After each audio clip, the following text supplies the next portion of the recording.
Assalamu alaikum wa rahmatullahi wa barakatuh, brothers and sisters, and welcome to Ask Musleh. So today we're going to talk about a really important question. You're in love with him or her, but there's just one problem. They belong to a different group or a different sect of Islam. Now, regardless whether it's Sunniism, Shiaism, Sufism, or whatever other isms are out there, the point here is we're not going to talk about these ideologies. What we're simply going to talk about is relationship-wise and how the future looks for a husband and wife who have this problem. First thing, brothers and sisters, is to recognize that this is a problem. Because if both of you have different mentalities, different belief systems in your heart, different ways of practicing that belief system, then in and of itself is a problem. How are you going to raise your children? One party might say, look, we don't want to believe in the Prophet ﷺ, or we don't want to do this, or we want to do this, we don't want to go to that community, we don't want to be part of that masjid, we don't want to take from that sheikh. Like, there's so many different problematic issues, and it just makes life a whole lot complicated for both parties. So that's something to think about, is to recognize that this is definitely a problem in terms of your relationship. We're not talking about the validity of the nikah or anything like that. That's a separate discussion in and of itself. So that's the first thing. Number two is, imagine when both of you want to celebrate Eid, you want to go to an Islamic conference, you guys want to learn something about the religion. How is this going to happen when both parties have different perspectives about the religion in the first place? Again, it even affects your pursuit towards knowledge and learning your religion.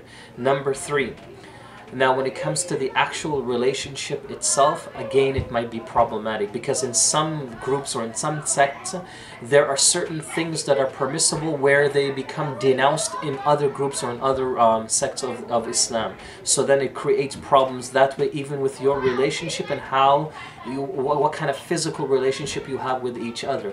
Creates a lot of problems. So where do I want to get with this short discussion? It's very simple.